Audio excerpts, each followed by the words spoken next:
نحمده ونصلي ونسلم على رسوله الكريم اما بعد اعوذ بالله من الشيطان الرجيم بسم الله الرحمن الرحيم ما كان محمد ابا احد من رجالكم ولكن رسول الله وخاتم النبيين وكان الله بكل شيء عليما اللهم صل على محمد وعلى آل محمد كما صليت على إبراهيم وعلى آل إبراهيم إنك حميد مجيد اللهم بارك على محمد وعلى آل محمد كما باركت على إبراهيم وعلى آل إبراهيم إنك حميد مجيد۔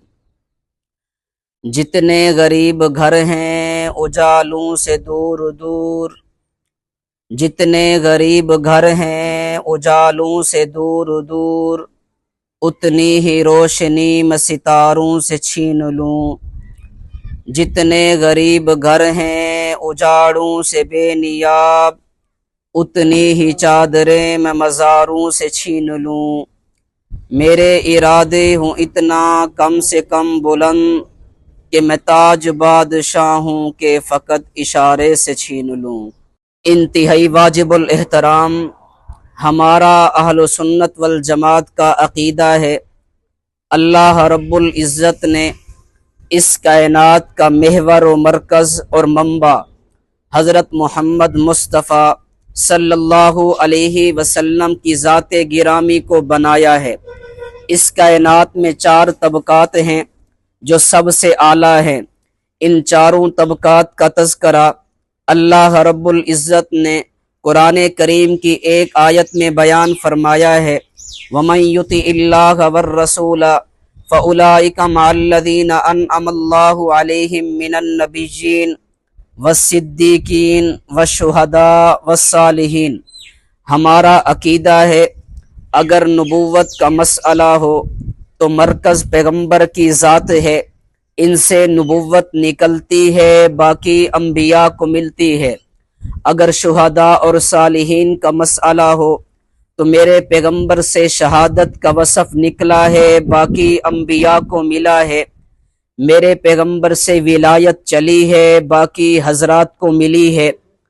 اس کائنات میں سب سے بڑا مقام نبوت کا ہے، اسی وجہ سے میرے پیغمبر نبی اول بھی ہیں، نبی آخر بھی ہیں۔ نبی اول اور نبی آخر کا نقطہ قاسم العلوم والخیرات حضرت مولانا محمد قاسم نانوتوی رحمت اللہ علیہ نے یوں سمجھایا ہے کہ جیسے کوئی بندہ پرکار سے دائرہ بناتا ہے، یہ جو لکیر چلی ہے اسے دائرہ کہتے ہیں، اور جہاں پرکار رکھی ہے اسے نقطہ کہتے ہیں، اس نقطے کو مرکز کہتے ہیں۔ اس لکیر کا نام دائرہ ہے۔ حضرت آدم سے لے کر حضرت عیسیٰ یہ دائرہ نبوت ہے، درمیان کا نقطہ یہ مرکز نبوت ہمارے پیغمبر ہیں۔ جب پرکار رکھی جائے تو مرکز بنتا تو پہلے ہے مگر نظر بعد میں آتا ہے، اگر یہ مرکز نہ ہو تو دائرہ بنا ہی نہیں کرتا۔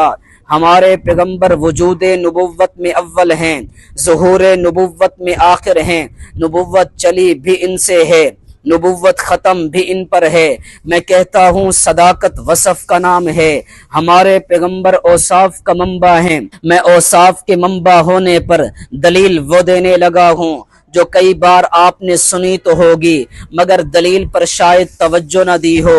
حضرت یوسف علیہ السلام پہ مصر کی عورت زلیخا فریفتہ ہوئی ہے، زلیخا کو عورتوں نے تانے دیے، کہا کہ زلیخا غلام پہ فدا ہوگی۔ زلیخا نے کہا کہ تم نے غلام کو دیکھا نہیں، اس غلام کو قرآن حضرت یوسف کہتا ہے۔ تو زلیخا نے عورتوں کو بات سمجھانے کے لیے مصر کے محل میں ایک دسترخوان سجایا ہے، حضرت یوسف سے کہا کہ اخرج، آپ تشریف لیں۔ حضرت یوسف آئے ہیں تو دیکھا دسترخوان بچھا ہے، عورتیں اوپر بیٹھی ہیں۔ جو ہی ان عورتوں نے حضرت یوسف کو دیکھا، قرآن کہتا ہے قطان ایدیہن، انہوں نے اپنی انگلیاں کاٹ ڈالی ہیں۔ امی عائشہ رضی اللہ عنہا نے اس پہ ایک جملہ کہا ہے، میں اس جملے کو بطور دلیل کے پیش کرنا چاہتا ہوں۔ امی عائشہ رضی اللہ عنہا نے فرمایا، لواہی زلیختا لو رأینا جبینہ لأسر بالقط قلوبہن علی الیدی، جن عورتوں نے زلیخا کو تانا دیا، حضرت یوسف کو دیکھا ہے تو انگلیاں کاٹی ہیں، فرمایا میرے محمد کو دیکھتی تو دل کاٹ ڈالتی۔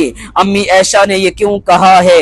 میرا دعویٰ یہ ہے، میرا پیغمبر مرکز حسن ہے، حضرت یوسف شاخ حسن ہے، میرے پیغمبر سے حسن نکلا ہے، حضرت یوسف کو ملا ہے۔ اگر تم بدن کو دیکھے گا، تیرے بدن میں جو دل ہے اسے مرکز بدن کہتے ہیں، تیرے بدن میں جو ہاتھ ہے اسے شاخ بدن کہتے ہیں۔ امی عائشہ سمجھانا یہ چاہتی ہیں، انہوں نے شاخ حسن کو دیکھا ہے تو شاخ بدن کو کاٹا ہے، فرمایا مرکز حسن کو دیکھتی تو مرکز بدن کو کاٹ ڈالتی۔ میں کہتا ہوں میرا پیغمبر نبوت کا بھی مرکز ہے، میرا پیغمبر نبوت کا بھی مرکز ہے، یہ صداقت کا بھی مرکز ہے۔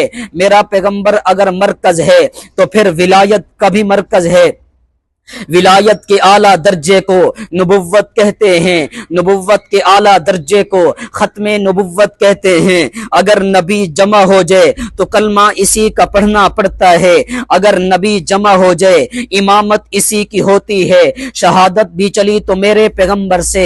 اس تمہید کے بعد میری دلیل پہ غور کرنا۔ میں کہتا ہوں میرا پیغمبر کیونکہ مرکز ہے، اللہ نے دنیا میں جتنی چیزیں پیدا کی ہیں فرمایا هو الذی خلق لکم ما فی الارض جمیعا، اس لیے پیدا کی انسان کو پیدا کرنا تھا۔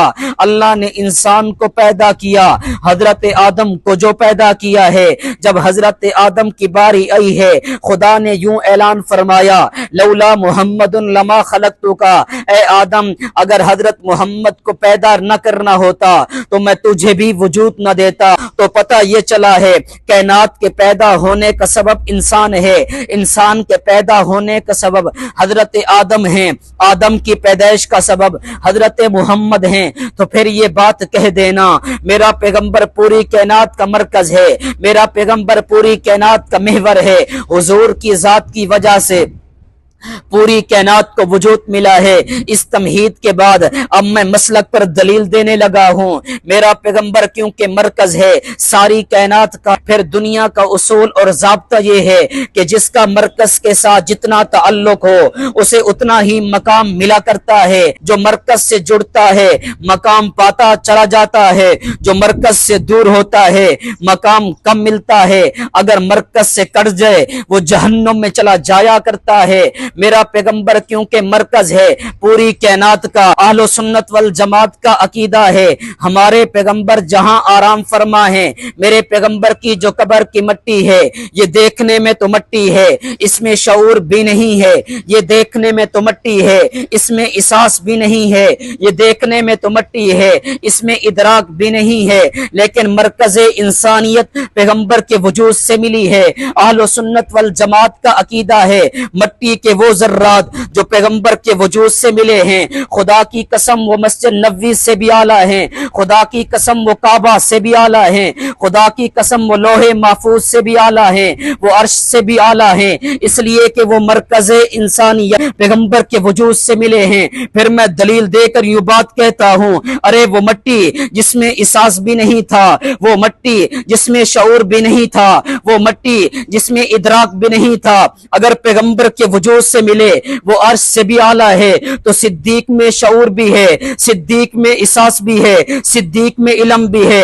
اگر مٹی کے ذرے پیغمبر کے وجود سے ملیں وہ عرش سے بھی اعلیٰ ہے، تو پھر صدیق میرا یہ مسجد نبوی سے اعلیٰ ہے، صدیق میرا خدا کی قسم مکہ سے اعلیٰ ہے، صدیق میرا خدا کی قسم لوح محفوظ سے بھی اعلیٰ ہے۔ تو سخی سرور کی بات کرتا ہے تو ملک کی بات کرتا ہے، ہزاروں شہداء کی بات کرتا ہے، میں کہتا ہوں پوری کائنات کو صدیق پہ قربان کیا جا سکتا ہے، مگر صدیق کو قربان نہیں کیا جا سکتا۔